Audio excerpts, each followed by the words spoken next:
তোমরা যারা নিজেদের নফসের উপর জুলুম করেছো, লা তাকনাতু মির রাহমাতিল্লাহ, তোমরা আল্লাহ পাকের রহমত থেকে নিরাশ হয়ে যেও না। তোমরা আল্লাহ পাকের রহমত থেকে নিরাশ হয়ে যেও না। ইন্নাল্লাহা ইয়াগফিরুয যুনুবা জামিআ, আল্লাহ পাক চাইলে সমস্ত গুনাহ মাফ করতে পারেন। ইন্নাহু হুয়াল গফুরুর রহিম, তিনি হচ্ছেন পরম করুণাময়, অসীম দয়ালু। আমি আলোচনার সামনে নিয়ে যাওয়ার আগে আরেকটা বিষয় বলে রাখতে চাই। এই আলোচনাকে একপাক্ষিকভাবে একপেশেভাবে বুঝে নেওয়ার কোনো সুযোগ নাই। আল্লাহ পাক যেমন পরম করুণাময় অসীম দয়ালু, ঠিক একইভাবে আল্লাহ রাব্বুল আলামিন শাদীদুল ইকাব, কঠিন শাস্তিদাতাও বটে। এই দুটো বিষয় মাথায় রেখেই আল্লাহর রহমতের আশাও করতে হবে এবং আল্লাহ পাকের গজবের ভয়ও করতে হবে। এর মাঝখানেই হচ্ছে ঈমান। এই জায়গা থেকে আলোচনা বুঝতে হবে। আল্লাহ পাক তৌফিক এনায়েত করুন, আমিন। আমাদেরকে আল্লাহ রাব্বুল আলামিন তার রহমত থেকে নিরাশ হতে বারণ করছেন। যে যত পাপ করেছে জীবনে, যদি একটা বার কেউ যদি আল্লাহ পাককে মন থেকে ডাকে, চোখ দিয়ে ঝরঝর করে পানি পড়ে, আল্লাহ পাককে বলে, সেজদায় গিয়ে পড়ে আল্লাহকে বলে রব্বিক ফিরলি, আল্লাহ আমাকে মাফ করে দাও, তার মনের মধ্যে যদি সততা থাকে, মন থেকে যদি সেই কথাটা বলে থাকে, আল্লাহ পাক শুধু তাকে ক্ষমাই করবেন না, তার সমস্ত গুনাহগুলোকে আল্লাহ নেকি দিয়ে পরিবর্তন করে দিয়েছেন। একটা হাদিস পড়ছিলাম, নবী করিম সাল্লাল্লাহু আলাইহি ওয়াসাল্লাম তিনি বলছেন যে লাম্মা কাদাল্লাহুল খালক, যখন আল্লাহ রাব্বুল আলামিন এই মহাবিশ্ব সৃষ্টি করেন, তখন আল্লাহ রাব্বুল আলামিন কাতাবা কিতাবান, একটা কিতাব লিখেছেন। একটা কিতাব আছে আল্লাহর কাছে, কাতাবা কিতাবান ফাহুয়া ইনদাহু ফাওকাল আরশ, যেই কিতাবটা আল্লাহর নিজের কাছে আছে আরশের উপরে। সেখানে আল্লাহ পাক লিখে রেখেছেন, কি লিখেছেন? ইন্না রাহমাতি সাবাকাত গদাবি, প্রতিটা ক্ষেত্রেই আমার রহমত, আমার দয়া, আমার করুণা আমার গজবকে পরাজিত করেছে। মানে আল্লাহ রাব্বুল আলামিনের গজব, এর উপরে আল্লাহ পাকের রহমত অবস্থান করছে। জীবনের কোনো ক্ষেত্রে হতাশ হওয়ার কোনো সুযোগ নাই। আজকে পারিবারিক ভাঙন বলেন, ব্যক্তি পর্যায়ের আত্মিক ধ্বংসই বলেন, সমাজের বিপর্যয় বলেন, যাই বলেন, পিছনে একটা বড় কারণ আছে। সেটা হলো আল্লাহ থেকে দূরে থাকা মানুষ, আল্লাহ থেকে হতাশ হয়ে যাওয়া। আর এই কাজটা শয়তান করিয়েছে মানুষকে আল্লাহ থেকে দূরে সরানোর জন্য। কিন্তু আল্লাহ রাব্বুল আলামিনের কাছে কেউ যদি যেতে চায়, মন থেকে যদি আল্লাহকে একটা বারও ডাকে, আল্লাহ পাক এক ডাকের মাধ্যমেও তার গুনাহ মাফ করতে পারে। দুজন ব্যক্তির ঘটনা পড়লাম। একজন ব্যক্তি প্রচন্ড রকম আবেদ, প্রচুর ইবাদত করে। আপনারা জানেন ইবলিসও কিন্তু আবেদ ছিল, ইবলিস কিন্তু প্রচুর ইবাদত করেছে। এখন ওই ব্যক্তির একজন বন্ধু ছিল, এটা বানু ইসরাঈলের ঘটনা। তো সেই বন্ধু পাপী ছিল, বিভিন্ন কবিরা গুনাহ করত। আর এই আবেদ ব্যক্তি বারবার তাকে নসিহত করত, গুনাহ ছেড়ে দাও, তুমি পাপ করছো, গুনাহ ছেড়ে দাও। তখন সেই ব্যক্তি যে পাপ করছে সে বলতো যে আল্লাহ কি তোমাকে আমার রক্ষক বানিয়েছেন? আল্লাহ কি তোমাকে আমার উপর দারোগা বানিয়েছেন? আমাকে আল্লাহর হাতে ছেড়ে দাও, আমাকে নসিহত করতে শোনা। একদিন এই আবেদ ব্যক্তি তার বন্ধুকে একটা জঘন্য পাপ করতে দেখল। এমন একটা পাপ যেটা দেখে তার মনে ধারণা আসলো এটা চরম জঘন্য একটা কাজ।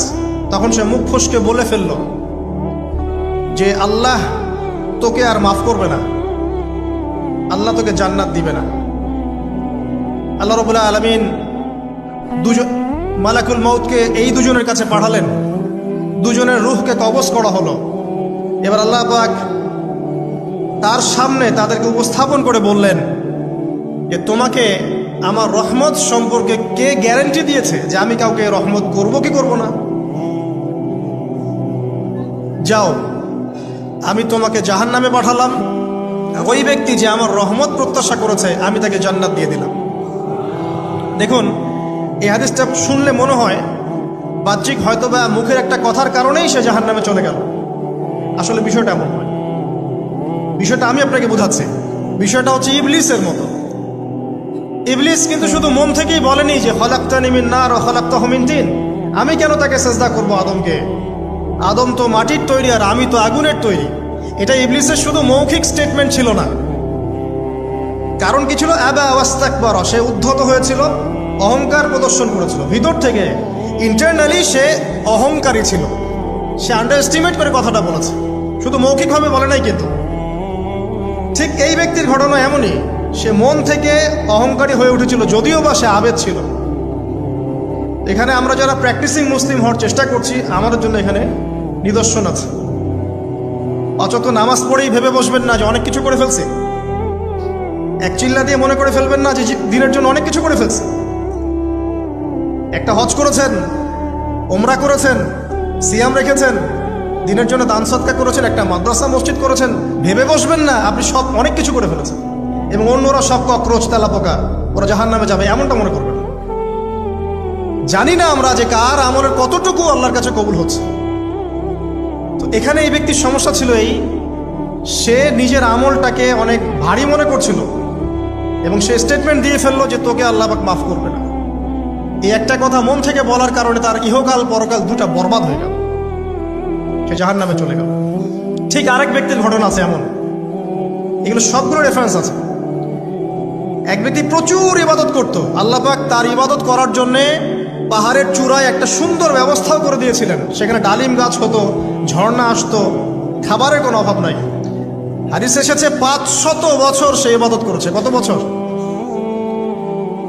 কিয়ামতের মাঠে এই ব্যক্তির অবস্থা এমন হবে, তাকে জান্নাতে প্রবেশ করানোর জন্য নিয়ে যেতে বলা হবে, যাও আমার রহমতে জান্নাতে চলে যাও। আল্লাহ পাক তাকে এই কথাটা বলবেন, কিন্তু এই ব্যক্তি বলবে আমার আমলের কারণে, আল্লাহ পাক বলবেন আমার রহমতে জান্নাতে চলে যাও। ব্যক্তি বলবে আমার আমলের কারণে। আল্লাহ রাব্বুল আলামিন তখন তাকে দেওয়া সমস্ত নেয়ামতগুলোকে এক পাল্লায় করবেন আর তার সমস্ত আমলকে আরেক পাল্লায় করবেন। একটা চোখের যে নেয়ামত আল্লাহ পাকের, সমস্ত আমলও 500 বছরের ইবাদত এতটুকু হয়নি। তারপর তাকে বলা হবে ওকে জাহান্নামে নিয়ে যাও। এবার জাহান্নামে যাওয়ার সময় সে বলবে আল্লাহ তোমার রহমতে আমাকে মাফ করে দাও। তখন আল্লাহ পাক তাকে আবার ডেকে নিয়ে আসবে, বলবেন যে তোমাকে যে আমি ইবাদত করার জায়গা করে দিয়েছিলাম, এটাকে তুমি নিজে করেছো না আমি করেছি? সে বলবে আপনি করেছেন। তোমাকে যে আমি সৃষ্টি করেছিলাম, তখন কি তুমি কোনো আমল করেছিলে? বলবে না। তাহলে তোমাকে যে সৃষ্টি করেছি আমি, এটা কি তোমার আমলের কারণে? না। তোমাকে সারা দুনিয়াতে এত নিয়ামত দিয়েছি, এটা কি তোমার আমলের কারণে? সে বলবে না। তখন তাকে জান্নাতে প্রবেশ করানো হবে। কিয়ামতের মাঠে এমন অনেক ঘটনা ঘটবে যেটা আমাদের চিন্তার বাইরে। আরেকজন ব্যক্তিকে ডেকে আনা হবে, যে ব্যক্তি একটা দুটা নয় বরং 100টা খুন করেছে। সে 99 জন মানুষকে হত্যা করার পর ফতোয়া খুঁজে বেড়াচ্ছিল যে আমার তওবা কবুল হবে কিনা। একজন আবেদের কাছে গিয়েছে। আবেদ আর আলেম কিন্তু এক জিনিস না। আবেদ মানে যে প্রচুর ইবাদত করে, তার জ্ঞান কম, সে শুধু জানে কিভাবে ইবাদত করতে হয়। আলেম হচ্ছে সে যে শরীয়তের গভীর জ্ঞান জানে, আবার ইবাদতও করে। আবার যারা জ্ঞান আছে আমল নাই, সেও কিন্তু প্রকৃত আলেম না। প্রচুর জ্ঞান আছে কিন্তু জ্ঞান অনুযায়ী আমল করে না, সেও কিন্তু প্রকৃত আলেম নন। এবার আসেন, তো এই আবেদের কাছে গিয়ে সে বলছে আমার কি ক্ষমা হবে? আমি 99টা খুন করেছি। সে বলল তোমার আবার ক্ষমা? তোমার ক্ষমা নাই। তখন এই ব্যক্তি এই আবেদকে হত্যা করে 100টা খুন পূর্ণ করলো, ওকেও সে মেরে ফেলছে। আমার ক্ষমাই হবে না তো তোর বেঁচে থাকার কি দরকার, তুইও মর। এই ব্যক্তির মধ্যে একটা চেতনা তৈরি করলেন যে আমাকে তওবা করতে হবে। সে তখন সার্চ করতে লাগলো আরো কোনো আলেম আছে কিনা। এরপর অনেক দূরে একজন আলেমের সন্ধান পাওয়া গেল। সে সেখানে গেল, তাকে গিয়ে বলল আমার কি ক্ষমা হবে? সে আলেম তাকে বলল হ্যাঁ তোমারও ক্ষমা হতে পারে, যাও তুমি ইস্তেগফার করো এবং এই এলাকা থেকে অন্য এলাকায় চলে যাও। মানে যে এলাকায় তুমি অনেক দিন ছিলে, যেখানে তুমি অনেক পাপ কাজ করেছো, এখানে থাকার দরকার নাই। তওবা করে তুমি অন্য কোথাও চলে যাও, নতুন একটা জীবন শুরু করো। এখানে থাকলে হবে কি, তোমার স্মৃতিগুলো তোমাকে তাড়িয়ে বেড়াবে এবং মানুষ তোমাকে খারাপ নজরে দেখতেই থাকবে, তুমি তখন কষ্ট পাবে। এই জন্য তুমি চলে যাও। তো চলে যেতে যেতে সে রাস্তায় ইন্তেকাল করে। এবার তার রুহ নিবে কে? এই জন্য দুদল ফেরেশতা আসছেন, জান্নাতি এবং জাহান্নামী। তাদের মধ্যে বাক বিতরটা হচ্ছে কে রুহ নিয়ে যাবে। জাহান্নামের ফেরেশতারা বলছেন সে এতগুলো খুন করেছে, তার রূহটা আমরা নিব। আর জান্নাতি ফেরেশতারা বলছেন না, সে তওবা করতে এসেছিল, অতএব সে আল্লাহর অভিমুখী হয়েছে, তার রূহটা আমরা নিব। আল্লাহ পাক এখানে একটা কৌশল করলেন। আল্লাহ পাক ফেরেশতাদেরকে বললেন, তোমরা রাস্তাটাকে পরিমাপ করে দেখো, যেদিকে যাচ্ছিল তার পরিমাপ বেশি নাকি যেখান থেকে এসেছে ওর পরিমাণ বেশি। আল্লাহ পাক জমিনকে আদেশ করলেন, হে জমিন তুমি প্রশস্ত হয়ে যাও। এবার পরিমাপ করে দেখা গেল সে তওবার দিকে আসছিল, এর পরিমাণটা বেশি। একটা কাজের ওসিলা আল্লাহ পাক তাকে মাফ করে দিলেন। মনে রাখবেন, এটা মৌখিক বিষয় ছিল না, সে মন থেকে, ভিতর থেকে কিন্তু সে আল্লাহর প্রতি অনুগত হয়েছে। এই মনের বিষয়টা আল্লাহ ছাড়া কেউ জানে না। আপনি দেখতে পারেন সমাজে অনেকে দাড়ি, টুপি, পাগড়ি, জুব্বা সব লাগিয়ে ঘুরছে, বিশ্বাস করেন তাদের মনটা এমনও হতে পারে যে জানোয়ারের চেয়েও কুৎসিত, এমনও হতে পারে। আবার আপনি দেখবেন সমাজে এমন অনেক মানুষ ঘুরছে যারা হয়তো অনেক পাপে লিপ্ত মনে হচ্ছে, কিন্তু মনের মধ্যে সততা আছে। আর যার মনের মধ্যে সততা আছে, আল্লাহ পাক কোনো না কোনো দিন ইনশাআল্লাহ তাকে হেদায়েত দিবে। এটা আমরা আমাদের অভিজ্ঞতা থেকেও দেখেছি। এমন অনেক মানুষকে আমরা দেখেছি যে ড্রাগ অ্যাডিক্টেড ছিল, মিউজিক করেছে, হারাম সম্পর্কের মধ্যে ছিল, নামাজ ঠিক মতো পড়ে নাই, কিন্তু যখনই আল্লাহর কথা আলোচনা হতো দেখতাম সে খুবই শান্তভাবে মন থেকে কথা শুনছে। কথা শুনতে শুনতে শুনতে একদিন মাশাআল্লাহ এখন দেখবেন যে চিল্লা দিয়ে বেড়াচ্ছে বিভিন্ন মসজিদে। আল্লাহ হেদায়েত দিয়েছে, সব ছেড়ে দিয়েছে। এরকম মানুষের অভাব নাই কিন্তু সমাজে। তো এখানে আল্লাহ পাকের রহমত বা দয়ার একটা উজ্জ্বল দৃষ্টান্ত দেখতে পারবেন। ঠিক এরকম আরো একটা ঘটনা আছে বনু ইসরাইলের। এক ব্যক্তি এত পাপ করেছে যে শেষে মৃত্যুর সময় সে সন্তানদেরকে ডাকছে, ডেকে বলছে যে আমি যখন মারা যাব আমার লাশটাকে তোমরা কবর দিও না, যদি আল্লাহ পাক আমাকে ধরতে পারেন তাহলে খবর আছে আমার। কি করতে হবে? সে বলছে যে আমার দেহটাকে তোমরা পুড়িয়ে ফেলবে, এবং পুড়িয়ে ফেলার পরে ছাইগুলোকে একত্রিত করবা, করে অর্ধেক ছাই সমুদ্রে ভাসিয়ে দিবা, অর্ধেক ছাই বাতাসে উড়িয়ে দিবা। সন্তানরা তাই করলো। মৃত্যুর পর আল্লাহ পাক এই সমুদ্র এবং জমিনকে বাতাসকে আদেশ করলেন যে তোমরা ছাই জড়ো করে দাও। আর মানুষ আর জিন আল্লাহর কথা না শুনলেও এই প্রকৃতি আল্লাহ পাকের কথা শোনে। বিজ্ঞান বলে প্রকৃতি থেকে সব হচ্ছে। কি প্রকৃতি? প্রকৃতি কি, কাকে বলে? মানুষকে আল্লাহর ইবাদতকে বাদ দিয়ে প্রকৃতি পূজায় নিয়ে গেছে। এই পুরো প্রকৃতি আর মহাবিশ্বে এক আল্লাহর ইবাদত করে। কে সৃষ্টি করলো প্রকৃতি? প্রাকৃতিক ভাবে হয়েছে সবকিছু বলে, আল্লাহ থেকে হয়েছে বলা যাবে না। বললে আপনি মৌলবাদী হয়ে যাবেন। আল্লাহ শব্দ ইউজ করলে আপনি মৌলবাদী হয়ে যাবেন। ধর্মতাত্ত্বিক শব্দগুলোকে আস্তে আস্তে উঠিয়ে দেওয়া হয়েছে। দেখবেন যুক্তি, বিজ্ঞান, দার্শনিক শব্দগুলোকে আনা হয়েছে। এটাও টেকনিক্যালি করা হয়েছে। কোন সেকুলার মিডিয়াতে আপনি দেখবেন না ইনশাআল্লাহ বলছে। ইনশাআল্লাহ প্রমাণ করবে যে আপনি আস্তিক না নাস্তিক। তো প্রকৃতিকে আল্লাহ পাক আদেশ করলেন, এই সমুদ্র ছাই জড়ো করো, এই বাতাস ছাই জড়ো করো। তারা ছাই জড়ো করে দিল। এই ব্যক্তিকে বলা হচ্ছে তুমি জীবিত করে আল্লাহ পাক বলছেন তুমি যে এই কাজটা করেছিলে, লিমা ফাআলতা হাদা, তুমি এই কাজটা কেন করেছো? তখন এই ব্যক্তি উত্তর দিচ্ছে, মিন খাশিয়াতিকা ইয়া রাব্বি ওয়া আনতা আ'লাম। হে আল্লাহ, আমি আমার বুঝে যা এসেছে আপনার ভয়েই আমি এই কাজটা করেছি, আর আপনি খুব ভালো করেই জানেন যে আমি আপনার ভয়ে করেছি নাকি অন্য কোনো কারণে করেছি। মানে আপনি আমার মনের কথা জানেন। আল্লাহ পাক তাকে মাফ করে দিলেন। আপনাদেরকে আমি সেই ব্যভিচারী মহিলার কথাও মনে করাই, যে ছিল একজন প্রস্টিটিউট মহিলা, পতিতা, যেটা আমরা বলি সমাজের ভাষায়। যদিও এখন নতুন শব্দ এসেছে সেক্স ওয়ার্কার বা যৌনকর্মী, এবং এগুলোকে আমরা এখন প্রমোট করছি। আমরা এখন অশ্লীলতাকে প্রমোট করছি। এই কথা বলতে আমাদের বুক কাঁপা উচিত নয় যে আমরা এখন অশ্লীলতাকে প্রমোট করছি। আমরা এখন কাপড় খোলার সংস্কৃতির দিকে যাচ্ছি। যে কাপড় খুলে দিয়েছিল ইবলিস। ইবলিস আমাদের বাবা মার কাপড় জান্নাতে খুলে দিয়েছিল, এটা কি জানেন? ফল খাওয়ার পরে এই ফল খেতে কে প্রলুব্ধ করেছে? ইবলিস। গাছের কাছে গিয়ে ফল ভক্ষণ করার পর সর্বপ্রথম আমাদের পিতামাতার গা থেকে কাপড় খুলে পড়ে গেছে। আমাদের পিতামাতাকে মহাবিশ্বে নগ্ন করে দিয়েছে ইবলিস, আর তার অনুসারীরা এই জমিনে আদম সন্তানদেরকে নগ্ন করছে এখন। অতএব এই যে একটা ট্রেন্ড এখন চলছে, দেখবেন হারাম রিলেশনশিপকে মিডিয়ার মধ্য দিয়ে প্রমোট করা হচ্ছে, মনে হয় একটা স্বাভাবিক বিষয়, কোনো বিষয় না এটা, যে কেউ জেনাই করতে পারে, জেনা পর্ন খুব নর্মাল। হালাল ভাবে যদি আপনি বিয়ে শাদী করতে যান তখন সমস্যা হচ্ছে, হালাল ভাবে যদি আপনি বিয়ে করতে যান তখন সমস্যা হচ্ছে। হারাম ভাবে আপনি যা ইচ্ছা তাই করতে পারেন, সমাজে কেউ কিছু বলছে না, এখন বলছে এগুলো স্বাধীনতা। সুবহানাল্লাহ, কোন স্বাধীনতা? স্বাধীনতা বলে কোনো শব্দ নাই মহাবিশ্বে। এই পুরো বিশ্বের সমস্ত মানুষ আল্লাহর অধীনে পরাধীন। এই বিশ্বে যত মানুষ বসবাস করছে এখন, এরা কেউই স্বাধীন নয়, না কেউ স্বাধীন ছিল, না আছে, না থাকবে। সবাই আল্লাহ পাকের দাসত্বের অধীনে পরাধীন। স্বাধীন সেই এই পৃথিবীতে যে ব্যক্তি শয়তানের তাবেদারি করে, ও নফসের তাবেদারি করে, ও তো স্বাধীন, যা ইচ্ছা তাই করতে পারে। এই যে অশ্লীলতার প্রমোটিংটা চলছে, এটাকে পারিবারিকভাবে বন্ধ করতে হবে।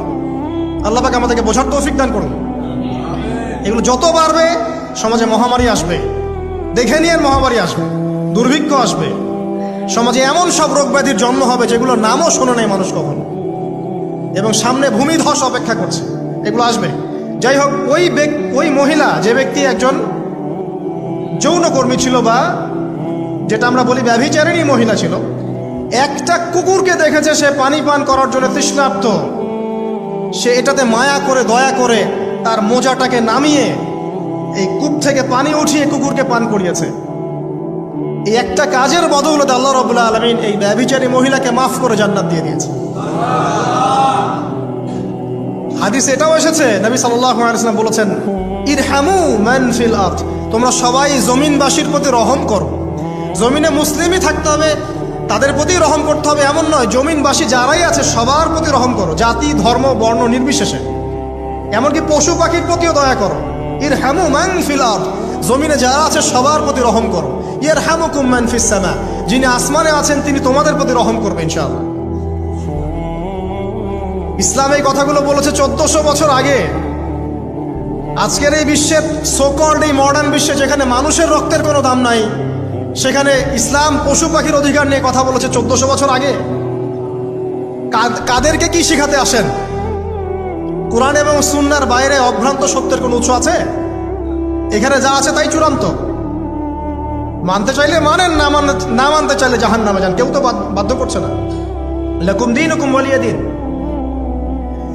আল্লাহ পাকের রহমত দেখেন। আরেকটা ঘটনা আছে এমন, একটা বিড়ালকে বেঁধে রেখেছিল এক মহিলা, খাবার দেয় নাই, কষ্ট দিয়েছে। একটা বিড়ালকে খাবার না দিয়ে কষ্ট দেওয়ার কারণে এই মহিলাকে আল্লাহ পাক জাহান্নামে পাঠিয়েছে। এরকম কত ঘটনা আছে, এই ঘটনাগুলো হাদিসের পাতায় বর্ণিত আছে। কোরআনে কি বলছে দেখুন। কোরআনের আমি কয়েকটা পয়েন্ট আপনাদেরকে খালি বলছি, এটা নিয়ে আমি সকালে ভাবছিলাম। আল্লাহ পাক আদম আলাইহিস সালামকে সৃষ্টি করেছেন আমরা সবাই জানি, কিন্তু আল্লাহ পাক সূরা সদের মধ্যে বলছেন ইবলিসকে, হে ইবলিস, তোমাকে কিসে বারণ করলো আদমকে সেজদা করতে, যে আদমকে আমি নিজের হাত দিয়ে সৃষ্টি করেছি। আল্লাহ রাব্বুল আলামিন যে আমাদেরকে এত যত্ন করে ভালোবেসে সৃষ্টি করেছেন, এটা কি আল্লাহ পাকের দয়ার নিদর্শন নয়? মহাবিশ্বের অন্য কোন মাখলুক সৃষ্টির ব্যাপারে আল্লাহ পাক বলেন নাই খলাকতু বিয়াদাই, আমি নিজ হাতে তাকে সৃষ্টি করেছি। শুধু সৃষ্টি নয়, সৃষ্টি করার পর আল্লাহ পাক তাকে সমস্ত নাম শিক্ষা দিয়েছেন। এই যে জ্ঞান শিক্ষা দেওয়া, জ্ঞান, এটা আল্লাহ পাকের সবচেয়ে বড় নিদর্শনগুলোর মধ্যে অন্যতম। এবং আল্লাহ পাকের সবচেয়ে বড় দয়া, আমার মত এটা, মানব জাতির উপরে আল্লাহ পাকের সবচেয়ে বড় দয়াটা হচ্ছে কি জানেন? আল্লাহ পাক আমাদেরকে জ্ঞান শিক্ষা দিয়েছেন, ওহী নাজিল করেছেন। এটা সব কিছুর ঊর্ধ্বে। কারণ আপনি তওবা করবেন, জ্ঞান লাগবে। নামাজ পড়বেন, জ্ঞান লাগবে। রোজা রাখবেন, জ্ঞান লাগবে। যাকাত দিবেন, ইলম লাগবে। আপনি দিনের যে কোনো আমল করেন, ইলম লাগবে। জান্নাত জাহান্নামের পথ খুঁজে পেতে হলে ইলম লাগবে। দেশ চালাবেন, ইলম লাগবে। অর্থনীতি চালাবেন, ইলম লাগবে। ইলম ছাড়া কিছু নাই, ইলমের উপরে কিচ্ছু নাই। এই ইলমটা আল্লাহ পাক কাকে শিক্ষা দিয়েছেন? আদম আলাইহিস সালামকে। আমরা তো শিখেছি সমাজবিজ্ঞান বইগুলোতে যে আমাদের পূর্বপুরুষরা নাকি গুহায় থাকতো আর গাছের ছাল পাতা খেয়ে থাকতো, তাই না? লতা পাতা খেয়ে থাকতো, গাছের ছাল পাতা খেয়ে থাকতো, পোশাক পরতো আর কি। বোগাস, ডাহা, মিথ্যা কথা। আল্লাহ রাব্বুল আলামিন সূরা বাকারা এবং সূরা আরাফ পড়ে দেখেন, আল্লাহ পাক বলছেন যে আদম আলাইহিস সালামকে আল্লাহ পাক সমস্ত নাম জ্ঞান শিক্ষা দিয়েছেন। মহাবিশ্বের যে প্রয়োজনীয় জ্ঞানগুলো আছে সেগুলো আল্লাহ পাক আদমকে শিখিয়েছেন আলাইহিস সালাম। ওয়াল্লামা আদামাল আসমাআ কুল্লাহা, আল্লাহ পাক আদমকে সমস্ত নাম শিক্ষা দিয়েছেন। আমাদের পিতা মাতারা মূর্খ ছিলেন না, তারা সৃষ্টি থেকেই জ্ঞানী ছিলেন। আদম আলাইহিস সালামের পারমাণবিক বোম বানানোর কোনো প্রয়োজন ছিল না, ছিল? বানান নাই। আপনার মধ্যে এই জ্ঞানটা আসছে কিভাবে? বাই ডিএনএ আপনি জ্ঞান পাচ্ছেন, কারণ আমরা আদম সন্তান। অনেক জ্ঞান আমাদের ভিতরেই আছে, এগুলো চর্চার মধ্য দিয়ে, গবেষণার মধ্য দিয়ে প্রস্ফুটিত হয় মাত্র। জ্ঞান ভিতরে আছে আমাদের, আমাদের পিতাকে জ্ঞানী করে পাঠানো হয়েছে। এই জ্ঞান শিক্ষা দেওয়াটা হচ্ছে আল্লাহ পাকের সবচেয়ে বড় দয়াগুলোর মধ্যে একটা, রহম করেছেন। শুধু তাই নয়, আদম আলাইহিস সালামকে এমন জ্ঞান শিক্ষা দিয়েছেন যে জ্ঞান ফেরেশতারা পর্যন্ত জানতো না। এটা কি দয়া নয়? এটা কি আদম সন্তানের প্রতি ভালোবাসা নয়? তারপরে সেজদা করিয়েছেন। মহাবিশ্বে অন্য কাউকে কি সেজদা করানো হয়েছে? কোরআনে কি এমন কোনো দলিল আছে যে আদম আলাইহিস সালাম ছাড়া অন্য কাউকে সব ফেরেশতারা সেজদা করেছেন? আছে? তাহলে এই যে সম্মান দেয় আল্লাহর পক্ষ থেকে, সম্মান কিসের ভিত্তিতে? সম্মান শারীরিক ক্ষমতার ভিত্তিতে? সম্মানটা কি কারণে? জ্ঞানের কারণে, ইলমের কারণে, জ্ঞানের কারণে সম্মান। এই সম্মান দেওয়াটা কি আল্লাহ পাকের রহমত এবং দয়ার নিদর্শন নয়? অতএব সম্মান পেতে হলে, আল্লাহ রহমত পেতে হলে সেই জ্ঞানের চর্চায় আবার ফিরে আসতে হবে। আপনি যদি আজও সেই ওহির জ্ঞানের চর্চা করেন, আল্লাহ পাক এই পৃথিবীবাসীর বুকের মধ্যে আপনার জন্য সম্মান পয়দা করে দিবেন ইনশাআল্লাহ। দেখেন, ওই সেই জ্ঞানী যদি আপনি এখনো চর্চা করেন, আজও আপনি সম্মানিত হবেন ইনশাআল্লাহ। ব্যক্তি চর্চা করলে ব্যক্তি সম্মানিত হবে, একটা পরিবার চর্চা করলে ওই পরিবার সম্মানিত হবে, একটা সমাজ যদি চর্চা করে সেই ওহির জ্ঞান, ওই সমাজ সম্মানিত হবে। একটা দেশে যদি আপনি ওই ওহিভিত্তিক জ্ঞান ছড়িয়ে দেন, পুরো দেশকে আল্লাহ পাক সম্মানিত করবে ইনশাআল্লাহ, পুরো জাতিকে সম্মানিত করবে ইনশাআল্লাহ। আরো সামনে যান, এই যে আদম এবং হাওয়া আলাইহিস সালাম গাছের কাছে চলে গেলেন, ফল খেয়ে ফেললেন, কারণ আমরা আদম সন্তান, ভুল করি। আল্লাহ পাকে সাথে সাথেই বহিষ্কার করে দিয়েছেন? না, আল্লাহ পাক তওবা করার জন্য কালিমা শিখিয়ে দিয়েছেন। সুবহানাল্লাহ, তাদের কালিমা জানা ছিল না। আল্লাহ পাক বলছেন ফাতালাক্কা আদম মির রাব্বিহি কালিমাত, আল্লাহ পাকের কাছ থেকে আদম আলাইহিস সালাম কিছু বাক্য শিখে নিলেন, যেই বাক্য দিয়ে ফাতাবা আলাইহি, সে আল্লাহর কাছে তওবা করল। কোন সেই বাক্য? সূরা আরাফে আছে, রব্বানা যালামনা আনফুসানা ওয়া ইল্লাম তাগফির লানা ওয়া তারহামনা লানাকুনান্না মিনাল খাসিরিন। এই দোয়া কে শিখিয়ে দিয়েছে? আল্লাহ। এই তওবার বাক্য যে শিখিয়ে দেয়, এটা কি দয়ার পরিচয় নয়? আমরা আল্লাহর কাছে ফিরে যাব, তওবা করব, ইস্তেগফার করব, এই জ্ঞানটা শিখিয়ে দেয়া কি আল্লাহ পাকের দয়ার পরিচয় নয়? তাহলে আমরা কিভাবে ক্ষমা চাইতাম? কিভাবে ক্ষমা চাইলে আল্লাহ পাক সমস্ত গুনাহ মাফ করবেন, এই পদ্ধতিগুলো বলে দেয়া কি আল্লাহ পাকের দয়ার পরিচয় নয়? তারপর সামনে যান, পৃথিবীতে নামিয়ে দিয়ে আল্লাহ পাক ক্ষান্ত হয়ে যাননি। আল্লাহ রাব্বুল আলামিন আসমান থেকে হেদায়েতের গ্রন্থ পাঠিয়েছেন, বলেছেন এই গ্রন্থের মধ্যে যা আছে মেনে চললে তোমরা আবার জান্নাতে ফিরে আসবে ইনশাআল্লাহ। আল্লাহ পাক আদম এবং হাওয়া আলাইহিস সালাম এবং আদম সন্তান সবাইকেই সৃষ্টি করেছেন, উদ্দেশ্য হচ্ছে আল্লাহ পাক আমাদেরকে জান্নাত দিতে চান। আল্লাহ পাক চান যে আমরা যেন জান্নাতে যাই। যদি আমরা জান্নাতে যেতে না পারি পরকালে, একটা কারণে যেতে পারবো না, অনলি একটা কারণ, সেটা হলো আমাদের নিজের দোষে। একটা কারণ, যারা জাহান্নামে যাবে মানুষ এবং জিনদের মধ্যে, নিঃসন্দেহে মহাবিশ্বে তারা ছাড়া জাহান্নামে যাওয়ার উপযুক্ত কেউ ছিল না। ও জাহান্নামে যাওয়ার উপযুক্ত ছিল বলেই আল্লাহ পাক তাকে জাহান্নামে পাঠাবেন। আর যারাই জান্নাতে যাবে প্রত্যেকেই শুধু আমলের বদৌলতে যাবে না, বরং আল্লাহ পাকের রহমতেই যাবে। আল্লাহ পাকের রহমত যাদের উপরে বর্ষিত হবে তারাই জান্নাতে যাবে ইনশাআল্লাহ। কে আমল দিয়ে যেতে পারবে না। যত আমলই করি বলা যাবে না এই আমলের বদৌলতে জান্নাতে যেতে পারবো। আল্লাহ পাক দয়া না করলে হবে না। আল্লাহ পাক চান যে আদম সন্তান যেন জান্নাতেই যায়। এই কারণেই সৃষ্টি করা, এই কারণেই আপনার ওহীভিত্তিক গ্রন্থগুলো পাঠানো, এই কারণে নবী রাসূল পাঠানো। আলেম ওলামা সৃষ্টি করা, মানুষকে সতর্ক করা, হায়াত দেয়া, বারংবার জীবনে চলতে ফিরতে আপনাকে অ্যালার্ম করা হয়, আল্লাহর পথে ফিরে আসেন, আল্লাহর পথে ফিরে আসেন। অ্যালার্ম করা হয় না? বিপদ দিয়ে আপনাকে অ্যালার্ম করা হয় আল্লাহর পক্ষ থেকে। আপনি চলতে পথে হোঁচট খান, আল্লাহ আপনাকে অ্যালার্ম দেন, ফিরে আসো। চলছেন বিপথে, আল্লাহ পাকে অ্যালার্ম দেন, ফিরে আসো। আল্লাহ পাকের পক্ষ থেকে কিন্তু এগুলো আসে।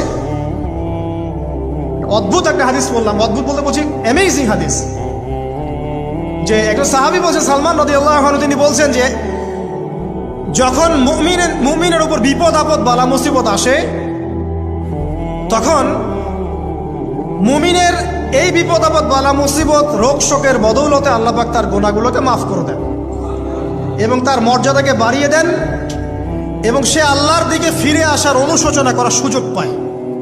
আর যখন কাফের মুশরিক বা ফাসেক মানুষকে এইসব রোগ ব্যাধি বিপদ আপদ বালা মুসিবত ঘিরে ধরে, তার দৃষ্টান্ত সেই উটের ন্যায় যে উটটাকে তার মালিক বেঁধে রেখেছে, এরপর ছেড়ে দিয়েছে। সে উটটা বুঝতেও পারলো না কেন তার মালিক তাকে বেঁধে রাখলো আর কেনই বা তাকে ছেড়ে দিল। কথাটা কি বুঝতে পারছেন? যারা আল্লাহ দ্রোহী, তাদের উপর যখন বিপদ আপদ বালা মুসিবত আসতে থাকে, তারা বুঝে না যে কি জন্য আসলো আর কেন চলে গেল।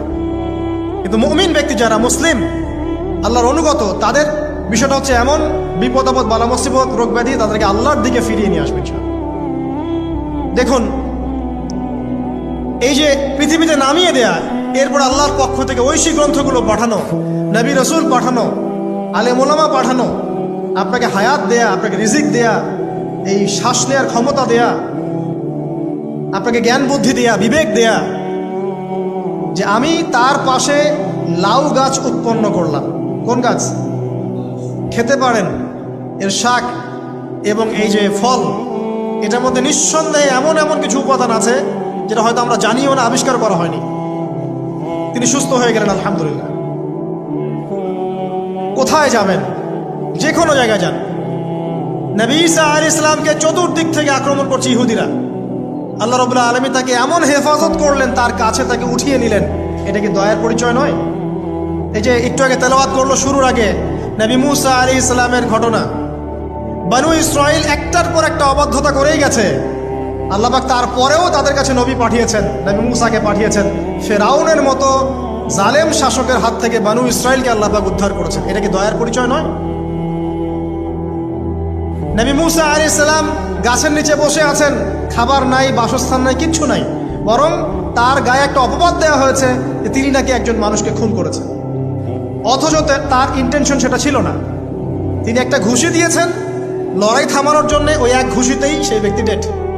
এবার তিনি গাছের নিচে বসে দোয়া করছেন, রব্বি ইন্নী লিমা আনজালতা ইলাইয়া মিন খায়রিন ফাকির।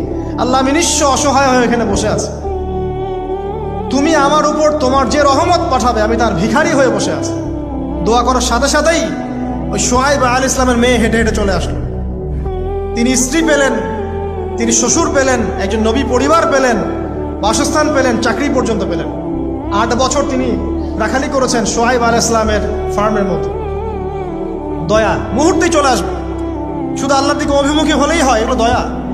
আইয়ুব আলাইহিস সালামের কথা মনে আছে না? দীর্ঘদিন রোগে ভুগছেন, চিকিৎসা হচ্ছে না, ভালো হচ্ছে না, শেফা হচ্ছে না।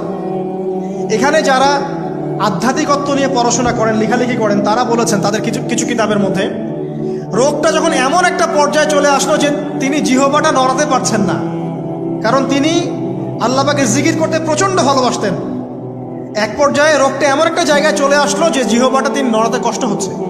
তখন গিয়ে তিনি বলছেন, রব্বি আন্নী মাসসানি আদ-দুররু ওয়া আনতা আরহামুর রাহিমিন। হে আল্লাহ, আমাকে কষ্ট স্পর্শ করেছে, আর তুমি তো ক্ষমাকারী, রহমকারীদের মধ্যে সর্বশ্রেষ্ঠ রহমকারী।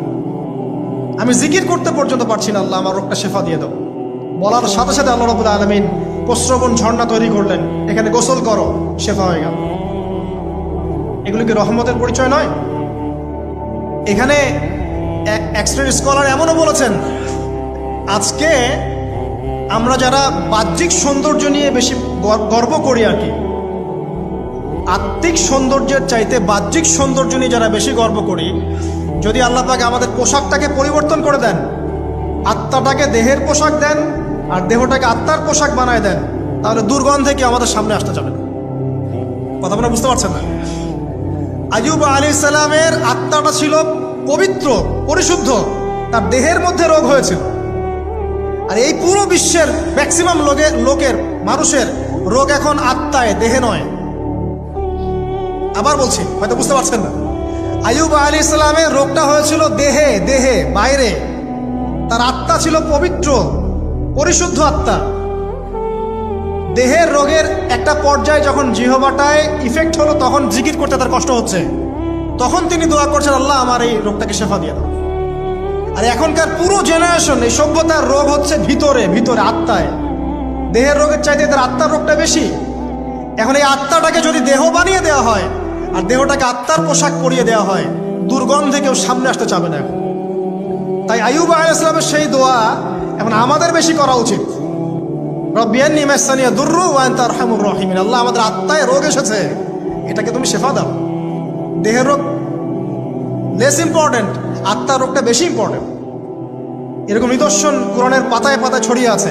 আসহাবুল কাহাফ, পুরো সমাজ ওদেরকে মেনে নিচ্ছে না, গুহায় চলে গেলেন, ঘুম পাড়িয়ে দিলেন আল্লাহ পাক। 309 বছর, কত বছর?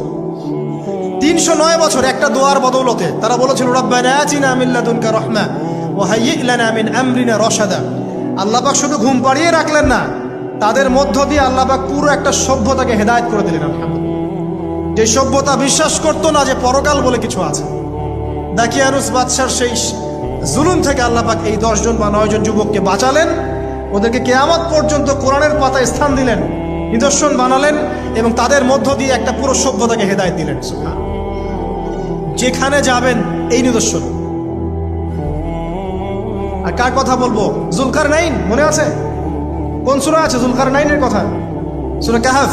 আল্লাহ পাক তাকে এমন রহমত করেছিলেন যে মাশরিক মাগরিব, মানে পূর্ব পশ্চিম পর্যন্ত তাকে রাজত্ব দিয়ে দিয়েছে।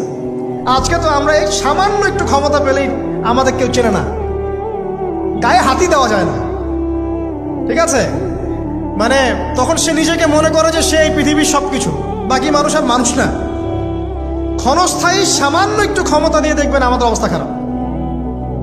প্রত্যেকের ধর্মতাত্ত্বিক ক্ষেত্রেও যদি কাউকে আপনি একটু ক্ষমতাধর আলেম মনে করেন, দেখবেন অহংকারে বাঁচতেছেন।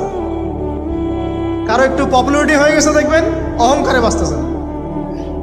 আইওয়াস শোডাউনের জামানত ওইটা, যে যত পারে মানুষকে দেখাতে পারলে বাঁচে। আর কাজ হবে 5%, 95% হচ্ছে আইওয়াস। যে কোনো জায়গায়, ধর্মতাত্ত্বিক জায়গা বলেন, social, economical, political, world affairs, কাউকে যদি আল্লাহ পাক যাররা পরিমাণ একটু ক্ষমতা দিয়ে দিয়েছেন, ব্যাস তাকে আর চেনা যায় না। যুলকারনাইনকে আল্লাহ পাক আলাইহিস সালাম মাশরিক মাগরিবের ক্ষমতা দিয়েছিলেন। এত দাপট ছিল তার, যেদিকে সেনাবাহিনী নিয়ে যেতেন সেদিকে বিজয় করতে পারতেন। পড়ে দেখেন। আর এই ব্যক্তি কিন্তু আলেকজান্ডার দ্য গ্রেট নয়। পশ্চিমারা এখানে আবার একটা ষড়যন্ত্র করেছে। তারা বলে এই ব্যক্তি ছিল আলেকজান্ডার দ্য গ্রেট। এটা ভুয়া কথা। তিনি একজন আল্লাহ পাকের বড় ওলি ছিলেন অথবা নবী ছিলেন। কি ছিলেন আল্লাহ পাক এটা কোরআনে বলেননি, স্পষ্ট করেন নাই। তা আমরা ধরে নিচ্ছি আল্লাহ পাকের তিনি একজন শুকরগুজার বান্দা ছিলেন। তাকে একটা কওম বলছে, যারা পাহাড়ের মাঝখানে থাকতো, ইয়া যুলকারনাইন, হে যুলকারনাইন, ইন্না ইয়াজুজ ওয়া মায়াজুজ মুফসিদুনা ফিল আরদ। ইয়াজুজ আর মায়াজুজের সভ্যতা জমিনে ফাসাদ সৃষ্টি করছে। ফাহাল নাজআলু লাকা খারাজান আলা আন তাজআলা বাইনানা ওয়া বাইনাহুম সাদ্দা। আমরা কি তোমাকে একটু ট্যাক্স দিব, খাজনা দিব, যে খাজনার বদৌলতে তুমি একটা প্রাচীর নির্মাণ করে দিবে, যে প্রাচীর নির্মাণ করলে ওরা আর আমাদের কাছে আসতে পারবে না। তখন এই প্রতাপশালী বাদশার স্টেটমেন্ট হচ্ছে এই, ক্বালা মা মাক্কান্নী ফীহি রাব্বী খায়র। আল্লাহ আমাকে যা দিয়েছেন তার পক্ষ থেকে এটা যথেষ্ট, তোমাদের এসব ট্যাক্সের দরকার নেই আমার। যে আল্লাহ পাকের রহমত দেখেন। ঠিক খিজির আলাইহিস সালামকেও দেখবেন, ওই 3টা ঘটনা মনে আছে না? নৌকা ফুটা করা, বাচ্চাকে হত্যা করা, আর হচ্ছে কি ওই যে কি দেয়াল নির্মাণ করা। সূরা কাহফ আজকে বাসায় গিয়ে পড়েন। তাকে আল্লাহ পাক ভবিষ্যতের জ্ঞান দেখাচ্ছেন, ভবিষ্যতে কি হবে, যে জ্ঞানটা মূসা আলাইহিস সালামকে আল্লাহ পাক দেখাচ্ছেন না। মূসা আলাইহিস সালাম বলছেন, কেন নৌকা ফুটা করলেন, কেন বাচ্চাকে হত্যা করলেন, কেন এই প্রাচীর নির্মাণ করলেন? আর খিদর আলাইহিস সালাম বলছেন, যে জ্ঞান আল্লাহ তোমাকে দেন নাই তা আল্লাহ পাক আমাকে দিয়েছেন। আমি এই কারণে নৌকা ফুটা করছি, কারণ নৌকা ফুটা না করলে ভবিষ্যতে এই নৌকাটা সিজ করা হবে, ছিনতাই করা হবে। বাচ্চাটাকে হত্যা করেছে এই কারণে, এই বাচ্চা বড় হলে বড় কাফের হতো। দেয়াল নির্মাণ করেছে এই কারণে, এই দেয়ালের নিচে এই বাচ্চাদের এতিম 2 বাচ্চার গুপ্তধন রাখা আছে, ওর বাবা মা রেখেছে, এটা তুমি জানো না আমি জানি, এটা জানার পরে তিনি অহংকার করছেন না, তিনি বলছেন রাহমাতাম মির রব্বি, এই জিনিসটা আমার রবের রহমত, আমার প্রতি দয়া। 2 শ্রেণীর মানুষ আপনি পাবেন। এক, যারা তাদের স্ট্যাটাস, প্রতিপত্তি, জ্ঞান এসবের অহংকার প্রদর্শন করবে। আর এক শ্রেণী যারা এগুলো আছে, যাদের এগুলো আছে, বাট তারা বলবে এগুলো হাযা মিন ফাদলি রব্বি, এগুলো আমার রবের রহমত। এখানে সফল 2য় শ্রেণীর মানুষ, 1ম শ্রেণীর নয়। ইউসুফের কথা মনে আছে? আলাইহিস সালাম কুয়ায় ছিলেন, কুয়া থেকে জেলে, কুয়া থেকে রাজপ্রাসাদে, সেখান থেকে জেলখানায়। জেলখানার একটা মানুষ যে পরবর্তীতে মিশরের শাসক হবে, কেউ কি ভেবেছিল? কেউ ভেবেছিল? ওই সময় কেউই ভাবে নাই। কিন্তু ওই মানুষটাকে আল্লাহ রাব্বুল আলামিন মিশরের রাজত্ব দিয়েছেন, যার মধ্য দিয়ে আল্লাহ পাক হাজার হাজার লক্ষ লক্ষ মানুষকে দুর্ভিক্ষের হাত থেকে বাঁচিয়েছেন। আল্লাহ পাকের পরিকল্পনা, রহমত দেখেন। প্রত্যেক আম্বিয়া কেরামের জীবনী পড়ে দেখেন, এরকম রহমতের অসংখ্য নিদর্শন কোরআনে এবং হাদিসে আছে। এখন শেষ করার আগে, এটা বলতে থাকলে অনেক সময় চলে যাবে, নামাজের সময় চলে যাবে, আমরা শেষ করছি। আমরা আসলে এখন যদি আল্লাহর রহমত পেতে চাই এবং আমাদের জীবনটাকে আল্লাহ পাকের আনুগত্যে, দাসত্বে, অহংকার মুক্তভাবে তওবা ইস্তেগফারের মধ্য দিয়ে কাটাতে চাই, তাহলে আসলে কি কি পয়েন্টস আমাদের কাজ করা দরকার, জাস্ট পয়েন্টসগুলো বলছি। 1 নম্বর হচ্ছে জ্ঞান অর্জন করতে হবে। যে জ্ঞান আল্লাহ পাক আদম আলাইহিস সালামকে শিখিয়েছেন, ওই জ্ঞান চর্চা যদি আমরা বাড়াই, কোরআন সুন্নাহ ওহীর জ্ঞানের চর্চা যদি আপনারা বাড়াই, ইনশাআল্লাহ, ঠিক আছে, লাগবে না 15 মিনিট, আমি 5 মিনিট শেষ করছি।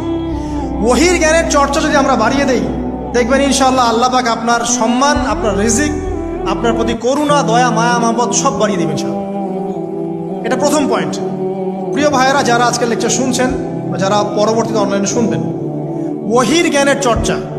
আমি বলছি না আপনি ডাক্তার হবেন না, ইঞ্জিনিয়ার হবেন না, জেনারেল লাইনে পড়বেন না, এই কথা আমি বলতে যাবো না কখনো। কারণ আমি জানি, আর কেউ বলুক না বলুক, অ্যাটলিস্ট আমি জানি এই ওয়ার্ল্ডকে ডিল করতে হলে বর্তমান এইসব আধুনিক জ্ঞানের কোনো বিকল্প নাই। কিন্তু এই জ্ঞানটার সাথে কোরআন সুন্নাহর জ্ঞান থাকতেই হবে। যখন এই 2টা জ্ঞান একত্রিত হবে, ইনশাল্লাহ এই জাতিকে ঠেকানোর কেউ থাকবে না ইনশাল্লাহ। এই সহজ সরল কথাটা আমরা বোঝাতে ব্যর্থ হচ্ছি, অথবা কিছু মানুষ ইন্টেনশনালি এটাকে ঘুরিয়ে ফিরে উল্টা ব্যাখ্যা করছে। আর হ্যাঁ, এটা স্বীকার করছি, কিছু মানুষ আছে, কিছু ব্যাকডেটেড থিঙ্কিংস আছে আমাদের মধ্যে, যে আমরা আধুনিক শিক্ষাটাকে অনেক সময় গুরুত্ব দিচ্ছি না। এটা ঠিক নয়, এটা আমার মত। পরিবেশ বজায় রেখে, ইসলামী পরিবেশ বজায় রেখে আধুনিক শিক্ষায় শিক্ষিত হতে কোনো সমস্যা আছে? আর আধুনিক এই শিক্ষাগুলো অন-ইসলামিক শিক্ষা নয়। আপনি যে কোনো এডুকেশনের বেসে যান, ম্যাথামেটিক্সে যাবেন, অ্যালজেব্রায় যাবেন, আপনি কেমিস্ট্রিতে যাবেন, ফিজিক্সে যাবেন, বায়োকেমিস্ট্রি যাবেন, জ্যোতির্বিজ্ঞানে যাবেন, মেডিকেল সায়েন্স, প্রত্যেকটাতে দেখেন মুসলিমদেরকে খুঁজে পাবেন আপনি। প্রত্যেকটা গোড়াপত্তন গিয়ে আপনি দেখবেন মুসলিমদের হাতেই হয়েছে। আব্বাসীয় খেলাফত যখন ছিল, তখন এই বাগদাদ ছিল জ্ঞানের রাজধানী। ওইরকম লাইব্রেরি কি বিশ্বে আর কখনো হয়েছে? এখন আমরা মনে করছি জ্ঞানের লাইব্রেরি মনে হয়, জ্ঞানের রাজধানী মনে হয় ব্রিটেন, হার্ভার্ড, কেমব্রিজ, অক্সফোর্ড। এটা কবে এসেছে ইতিহাসে? ইতিহাস কি 100 বছরের? হাজার হাজার বছর চলে গেছে। হিস্ট্রি পড়েন। এখানে আমার কথা হচ্ছে একদম ক্লিয়ার, নিট অ্যান্ড ক্লিয়ার, যে আমাদেরকে উভয় দিকের জ্ঞানই অর্জন করতে হবে, বোধ কোরআন সুন্নাহ এবং আধুনিক জ্ঞান। এই 2টা জ্ঞান যখন আপনি একত্রিত করবেন, ইনশাআল্লাহ দেখবেন আল্লাহ চাইতো কোরআন এবং সুন্নাহকে হাতে নিয়ে এই বিশ্বের চ্যালেঞ্জগুলোকে ফেস করা যাবে ইনশাআল্লাহ। আল্লাহ পাক তৌফিক দান করুন, আমিন। প্রথম যেটা বিষয়, আল্লাহ পাকের রহমত পেতে হলে আল্লাহর ওহীভিত্তিক জ্ঞানের চর্চা বাড়াতে হবে। এই জ্ঞানের চর্চা বাড়ালে ব্যক্তি, পরিবার, সমাজ, রাষ্ট্র সবাইকে আল্লাহ পাক সম্মানিত করবে ইনশাআল্লাহ। আল্লাহ পাক রহম করবেন, ক্ষমা করবেন, ইনশাআল্লাহ দুনিয়াতেও সফল করবেন, পরকালেও জান্নাত দিবে ইনশাআল্লাহ তাআলা। আর আমরা তো দেখলাম আল্লাহ পাকে জান্নাত দেওয়ার জন্য একটা ঘটনা যথেষ্ট। একটা কুকুরকে পানি পান করিয়েছে, একবার খালি বলেছে আল্লাহ তোমার ভয়েই কাজ করেছি, বাস। আবার জাহান্নামে যাওয়ার জন্য একটা ঘটনা এনাফ, খালি বলেছে যে আল্লাহ তোকে মাফ করবে না, বাস জাহান্নাম। আল্লাহ পাক জানেন এন্ড অফ দ্য ডে কে জান্নাতে যাবে আর কে জাহান্নামে যাবে। অহংকারের কোনো সুযোগই নাই। 1 মিনিট একটা কথা বলতে চাই, যে এখন অনেক মুসলিমদের মধ্যে একটা ট্রেন্ড চলে আসছে, একটু ইসলাম প্র্যাকটিস করলেই অন্যকে আন্ডার এস্টিমেট করা শুরু করে না? এখন তো অনলাইনের যুগ, আর এখন তো কাজ করতে কোনো শ্রম লাগে না, খালি ঘরে বসে শুয়ে 2টা লাইন লিখলেই কাজ শেষ। ঘরে বসে শুয়ে ফেসবুকে 2টা লাইন লিখলেই কাজ শেষ। কনস্ট্রাকটিভ কাজের তো কোনো খোঁজ খবরই নাই। এগুলো সহজ, এই কারণে দেখা যায় বর্তমান যুগে সমালোচনা, গীবত, আন্ডারএস্টিমেট করা, এগুলো সংস্কৃতি বেড়ে গেছে। এগুলোর মধ্য দিয়ে আমরা দিন পালন করার পরেও ক্ষতির মধ্যে আছি। এমন হতে পারে যে ব্যক্তি বা যে দল বা যে রাজনৈতিক দল বা যে ধর্মীয় দল যার বিরুদ্ধে আমি নিজের কলমগুলো ঘোরাচ্ছি, হতে পারে তার মধ্যে এমন মানুষ আছে যে আমার আগে জান্নাতে চলে যাবে, হতেই পারে। আর আমি যে নিজেকে এত বড় করে ফখর করছি, কে জানে এন্ড অফ দ্য ডে আমি জান্নাতে যাবো কি যাব না? কোনো গ্যারান্টি আছে? কোনো গ্যারান্টি নাই। সো এখন আমরা যারা ইসলাম প্র্যাকটিস করছি, আমাদের সতর্ক হওয়া উচিত। নিজের পরকালের ফিকিরটা করি। আল্লাহ পাক বোঝার তৌফিক দান করুন, আমিন। 2 নাম্বার যেটা বলবো, যে রাসূলুল্লাহ সাল্লাল্লাহু আলাইহি ওয়াসাল্লামের রেখে যাওয়া যে আদর্শ এবং সুন্নত, এর চর্চা যারা বাড়িয়ে দিবে আল্লাহ পাক রহম করবে ইনশাআল্লাহ। সূরা আলী ইমরানের 31 নম্বর আয়াত পড়ে দেখেন, আল্লাহ পাক নিজে বলছেন, কুল ইন কুনতুম তুহিব্বুনাল্লাহ ফাত্তাবিউনি। হে নবী বলে দিন, তোমরা যদি আল্লাহর রহমত আর ভালোবাসা পেতে চাও তাহলে আমাকে অনুসরণ করো। আমাকে, যে বা যারাই নবী সাল্লাল্লাহু আলাইহি ওয়াসাল্লামকে অনুসরণ করবে, আল্লাহ তার প্রতি দয়া করবে ইনশাআল্লাহ। শুধু দয়াই না, ইয়াগফির লাকুম যুনুবাকুম, তোমাদের সমস্ত গুনাহ আমি মাফ করে দেব। আল্লাহু গফুর রহিম। সুন্নতের চর্চা বাড়িয়ে দেই। শুধু তাই নয়, কেউ যদি দিন নবী সাল্লাল্লাহু আলাইহি ওয়াসাল্লামের উপরে বেশি বেশি দরুদ শরীফ পড়ে, আল্লাহুম্মা সাল্লি আলা মুহাম্মাদ ওয়া সাল্লিম পড়তেই থাকে, দরুদ ইব্রাহিম বা সংক্ষিপ্ত দরুদগুলো, আল্লাহ পাক একবার দরুদ পড়লে 10 বার রহম করবে ইনশাআল্লাহ। যেই নবীর আদর্শ মেনে চললে আল্লাহ পাক ভালোবাসবেন, সেই নবীর নাম উচ্চারিত হলে দরুদ পড়লেও আল্লাহ পাক রহম করবে ইনশাআল্লাহ। 4, সৃষ্টির সেবা করলে রহম পাওয়া যাবে। আল্লাহ পাক বলছেন, তোমরা সৃষ্টির সেবা করো, মানবতার সেবা করো, জমিনবাসী যারা আছে ওদের প্রতি রহম করো, আল্লাহ তোমাদের প্রতি রহম করবেন ইনশাআল্লাহ। 5, রহমত পেতে হলে আল্লাহর জিকির বাড়িয়ে দিতে হবে। আল্লাহর জিকির মানে সকাল সন্ধ্যা আল্লাহ পাকে যত জিকির আজগার আছে এগুলো ছাড়া যাবে না। চলতে ফিরতে অলওয়েজ আল্লাহকে ডাকতে হবে, সুবহানাল্লাহ, আলহামদুলিল্লাহ, ওয়ালা ইলাহা ইল্লাল্লাহ, আল্লাহু আকবার, লা হাওলা ওয়ালা কুওয়াতা ইল্লা বিল্লাহ। যে কাজ আপনি করছেন ওই কাজের মধ্যেই জিকির বাড়াতে হবে।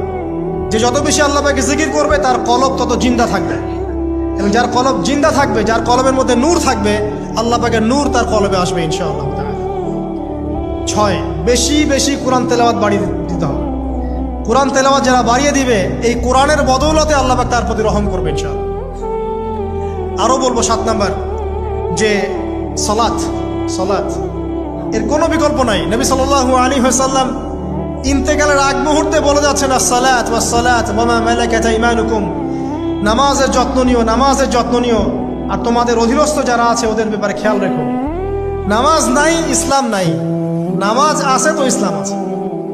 তো নামাজের তাবেদারি যারা করবে, 5 ওয়াক্ত নামাজ ঠিকঠাক মতো করবে, ইনশাআল্লাহ অবশ্যই আল্লাহ পাক তাদের প্রতি রহম করবেন ইনশাআল্লাহ। আরো বলতে চাই তাহাজ্জুদের কথা। যারা একটু তাহাজ্জুদের নামাজে অভ্যস্ত হতে পারবেন, ওই সময়টা আল্লাহ পাকের রহমত নেমে আসে, বর্ষিত হয়। যারা তাহাজ্জুদের সালাতে অভ্যস্ত হবে, আল্লাহ পাক তাদের প্রতি রহম করবে ইনশাআল্লাহ তাআলা।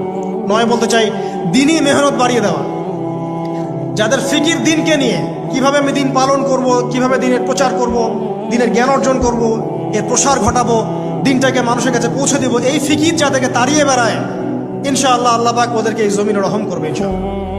আল্লাহ পাক দাওয়াতি কাজ বাড়িয়ে দেন, দিনের ফিকির বাড়িয়ে দেন, ইনশাআল্লাহ তাআলা আল্লাহ পাকের রহমত পাওয়া যাবে ইনশাআল্লাহ। আরেকটা কথা আছে, 10-এ গিয়ে বলবো পিতামাতার খেদমতের কথা। পিতামাতার খেদমত এমন একটা জিনিস যেটা করলে পরে আল্লাহর রহমত নেমে আসে। একজন ব্যক্তি কবিরা গুনাহ করেছে, নবীর কাছে গিয়ে বলছে, আমার ক্ষমার কি কোনো রাস্তা আছে? নবী সাল্লাল্লাহু আলাইহি ওয়াসাল্লাম বলছেন, তোমার মা কি বাসায় আছে, জীবিত আছে? হ্যাঁ, জীবিত আছে। বাসায় যাও, তোমার মায়ের খেদমত করো, তোমার সমস্ত গুনাহ মাফ হয়ে যাবে ইনশাআল্লাহ। আপনার ওয়াইস কারণীর নাম শুনেছেন না? তাকে এত বড় মর্যাদা দেওয়া হবে কিয়ামতের মাঠে। এর পিছনে কারণ কি জানেন? সেই ব্যক্তি মাশাআল্লাহ তার মায়ের খেদমত করত। 3 বার বলেছেন নবী সাল্লাল্লাহু আলাইহি ওয়াসাল্লাম, আমাদের সবচেয়ে সেরা এবং ভালো ব্যবহার পাওয়ার অধিকার হচ্ছে মায়ের, তারপরে মায়ের, তারপরেও মায়ের, তারপর বাবার। পিতামাতার খেদমত করলে আল্লাহ রহমত নেমে আসে। আর একজন ব্যক্তি বলছিল, আমার বাসায় তো মাও নাই ইয়া রাসূলুল্লাহ, আমি কি করব? তখন নবীজি বলছেন, তোমার কি খালা আছে? খালা বেঁচে আছে? খালা বেঁচে আছে, খালার খেদমত কর। এখনকার এই বিশ্বে দেখেন সম্পর্কগুলো কিন্তু ভেঙে যাচ্ছে। পিতা মাতা ভাই বোন আত্মীয় স্বজন প্রতিবেশীর তো খবরই নেই, আমি তো জানি না আমার পাশের ফ্ল্যাটে কে থাকে। হ্যাঁ, অবস্থা এমন। তো সমাজের উপকার করলে, জনকল্যাণমূলক কাজ করলে, পিতামাতার খেদমত করলে, আত্মীয়তার বন্ধন অটুট রাখলে এবং অন্যের সমস্যার সমাধান করার জন্য মানব সেবামূলক কাজ করলে আল্লাহর রহমত নেমে আসে। আজকে আমি 10টা বলেছি, ছাড়া আরও অনেক কাজ আছে যেগুলো নিয়মিত করতে থাকলে আল্লাহ রাব্বুল আলামিনের রহমত নেমে আসে। মোটা দাগে জ্ঞান অর্জন, মোটা দাগে নবী সাল্লাল্লাহু আলাইহি ওয়াসাল্লামের সুন্নাহ অনুসরণ, আল্লাহর ওহীর জ্ঞানের প্রচার প্রসার ঘটানো, দিনকে নিয়ে ভাবা, দিনের ফিকির করা, কোরআন তেলাওয়াত বাড়ানো, জিকির বাড়ানো, বেশি বেশি ইস্তেগফার করা, তওবা করা, বেশি বেশি ইস্তেগফার করা, আল্লাহর কাছে দোয়া করা, নামাজ তাহাজ্জুদ বাড়িয়ে দেয়া, আত্মীয়তার সম্পর্কগুলো বজায় রাখা, ঠিক আছে, আল্লাহ পাকের জমিনে দিনের প্রচার প্রসারের চেষ্টা করা, এবং সর্বোপরি ঈমান, ইসলাম এবং তাকওয়া বজায় রেখে যারা চলবে ইনশাআল্লাহ, আল্লাহ পাক এই দুনিয়াতেও তাদের প্রতি রহম করবেন ইনশাআল্লাহ, পরকালেও তাদের প্রতি রহম করবেন ইনশাআল্লাহ আযজা ওয়া জাল। সর্বশেষ একটা হাদিস বলে শেষ করছি। রাসূলুল্লাহ সাল্লাল্লাহু আলাইহি ওয়াসাল্লাম বলেছেন, আল্লাহ রাব্বুল আলামিন যখন এই পুরো মহাবিশ্ব সৃষ্টি করেছেন, তার রহমতটাকে তিনি 100 ভাগে ভাগ করেছেন। কত ভাগে? 100 ভাগে। তার অনলি একটা ভাগ, মাত্র একটা ভাগ আল্লাহ রাব্বুল আলামিন পুরো মহাবিশ্বে ছড়িয়ে দিয়েছেন, এক ভাগ। আর আপনাদেরকে আমি অন্য একটা লেকচারে বলেছিলাম, সমুদ্রের ধারে যখন আপনি হাঁটবেন বা নদীর তীরে যখন আপনি হাঁটবেন, ওখানে একটা বালুর যে পরিমাণ অবস্থান, এই পুরো মহাবিশ্বে কিন্তু পৃথিবীর অবস্থান তার চেয়েও কম। যারা সায়েন্স পড়েছেন তারা জানেন, পুরো মহাবিশ্বে পৃথিবীর অস্তিত্ব এর চাইতেও কম, একটা বালুর করার চেয়েও কম। মহাবিশ্ব এত বড়, এই পুরো মহাবিশ্বে আল্লাহ পাক এক ভাগ রহমত বন্টন করে দিয়েছে সৃষ্টিজীবের মধ্যে। এতে করে আপনি দেখবেন একটা কুকুর পর্যন্ত তার বাচ্চাকে কিন্তু আদর করে, একটা গাভী তার বাচ্চার গা পরিষ্কার করে, তাই না? আর আমরা তো আমাদের বাচ্চাদের জন্য যা করি আপনারা দেখতে পাচ্ছেন। বাকি 99 ভাগ রহমত আল্লাহ রাব্বুল আলামিন তার নিজের কাছে গচ্ছিত রেখেছেন, যা দিয়ে কিয়ামতের মাঠে আল্লাহ পাক বান্দাদেরকে মাফ করবে ইনশাআল্লাহ। অতএব সর্বশেষ কথা হচ্ছে, আমরা যারা আল্লাহ থেকে দূরে আছি, হতাশ হওয়ার কোনো কারণ নেই। লা তাকনাতু মির রাহমাতিল্লাহ। নামাজ পড়ছেন না, আজকেই ফিরে আসেন। রোজা রাখেন নাই, আজকেই ফিরে আসেন। নামাজ এবং রোজা যা রাখেন নাই, ক্যালকুলেট করেন কত ওয়াক্ত নামাজ পড়েন নাই, কত মাসের রোজা রাখেন নাই, রাখার কাজা করার চেষ্টা করেন। যাকাত দেন নাই, হিসেব করেন, যাকাত দিয়ে দেন। সুদ খেয়েছেন, তওবা করে আজকেই ফিরে আসেন। জেনা করেছেন, আজকেই ফিরে আসেন। মানুষকে ঠকিয়েছেন, তার টাকা ফেরত দিয়ে দেন। সম্পত্তি জোর করে আত্মসাৎ করেছেন, ফেরত দিয়ে দেন। কাউকে গালি দিয়েছেন, গোপনে তাকে গিয়ে বলেন, ভাই আপনাকে গালি দিয়েছিলাম, আমাকে মাফ করে দিন। আজকেই ফিরে আসেন। লা তাকনাতু মির রাহমাতিল্লাহ, ইন্নাল্লাহা ইয়াগফিরু যুনুবা জামিআ। আল্লাহ পাক সমস্ত গুনাহ মাফ করবেন ইনশাআল্লাহ। অতএব তরুণ সমাজে যারা হতাশ, পাপে নিমজ্জিত আছো, নামাজ পড়ছো না, হারাম অ্যাফেয়ার্সে আছো, মাদক খাচ্ছ, এইসব অশ্লীল কাজে সময় নষ্ট করছো, বেপর্দায় ঘুরছো, হ্যাঁ, পিতামাতার সাথে রুড বিহেভ করছো, তোমার বয়সটাকে নষ্ট করছো, দিনের জন্য 3 দিন সময় লাগাতে পারলে না, কোরআন পড়া শিখতে পারলে না, কিছুই করছো না, হতাশ হয়েও না। মন থেকে, ভিতর থেকে আল্লাহকে ডাকো। মন থেকে আল্লাহকে ডেকে একটা বার আল্লাহ থেকে ফিরে এসে দেখো, ইনশাআল্লাহ তাআলা দেখবা এখানে যে শান্তি আছে, সারা দুনিয়ার কোথাও সে শান্তি পাবা না। এবং এই শান্তি নিয়ে তুমি যদি দুনিয়ার জীবন শেষ করতে পারো, তোমার কবর হবে শান্তিময়, তোমার হাসর হবে শান্তিময়, পুলসিরাত শান্তিময় হবে ইনশাআল্লাহ। হাসতে হাসতে তুমি জান্নাতে চলে যাবে ইনশাআল্লাহ। আমরা আজকের মতো এখানে শেষ করছি এই দোয়া করে, আল্লাহ রাব্বুল আলামিন আমাদের সবাইকে রহম করেন এবং তার রহমত পাওয়ার জন্য যোগ্য হওয়ার তৌফিক আল্লাহ পাক আমাদেরকে দান করেন। এবং যেই কাজগুলো করলে পরে আল্লাহর রহমত থেকে মানুষ বঞ্চিত হয়, এই কাজগুলো দূরে থাকার তৌফিক আল্লাহ রাব্বুল আলামিন আমাদের সবাইকে দান করেন। আমিন। أقول قولي هذا أستغفر الله لي ولكم ولسائر المسلمين. بارك الله لنا ولكم بالآية الحكيم. إنه تعالى جواد كريم بر رؤوف رحيم. السلام عليكم ورحمة الله. সম্মানিত উপস্থিতি কেমন আছেন আপনারা? আলহামদুলিল্লাহ। আজকে রংপুর শহরের এই রবার্টসনগঞ্জ এলাকায় জুমার খুতবা দিতে আসতে পেরে আমি নিজেও খুব মন থেকেই আল্লাহ পাকের শুকরিয়া আদায় করছি, আলহামদুলিল্লাহ। এই এলাকাগুলোর সাথে আমাদের ছোটবেলার অনেক স্মৃতি জড়িত আছে। আমার বাল্য বন্ধুরাও এখানে অনেকে আছেন হয়তোবা। একটা সময় ছিল যে আমরা এখানে খেলাধুলাও করেছি, আমার বন্ধুদের বাবারা এখানে উপস্থিত আছেন। তো সেখানে আজকে দাঁড়িয়ে দিনের কিছু কথা বলার তৌফিক আল্লাহ পাক দিয়েছেন, আবার আল্লাহ পাকের শুকরিয়া আদায় করছি, আলহামদুলিল্লাহ। তো বিগত প্রায় এক সপ্তাহ থেকে আমি আসলে আমার পারিবারিক কিছু জটিলতার মধ্যেই ছিলাম। আলহামদুলিল্লাহ, আল্লাহ রাব্বুল আলামিন গত সোমবার আমাকে একটি পুত্র সন্তান দিয়েছেন, আলহামদুলিল্লাহ। তো সন্তান, তার মা, পুরো পরিবারের বিষয়গুলোকে নিয়ে আমি খুবই ব্যস্ত ছিলাম। আল্লাহ পাক আমাদের সন্তানদেরকে যেন আগামী প্রজন্মের জন্য কবুল করে নেন, আমিন। এবং তাদের হাতে আল্লাহ পাক ইসলামের পতাকা যেন বুলন্দ করেন, তাদের মধ্য দিয়ে আল্লাহ পাক আল্লাহর জমিনে তার দিন প্রতিষ্ঠা করেন, আমিন। এবং আমরা আমাদের পরিবারবর্গ, আমাদের স্ত্রী সন্তান সহ আমাদের উপস্থিত অনুপস্থিত সকলের সুস্থতার জন্য আল্লাহর কাছে দোয়া করছি। আল্লাহ পাক সবাইকে শেফায়ে কামেলা দান করুন।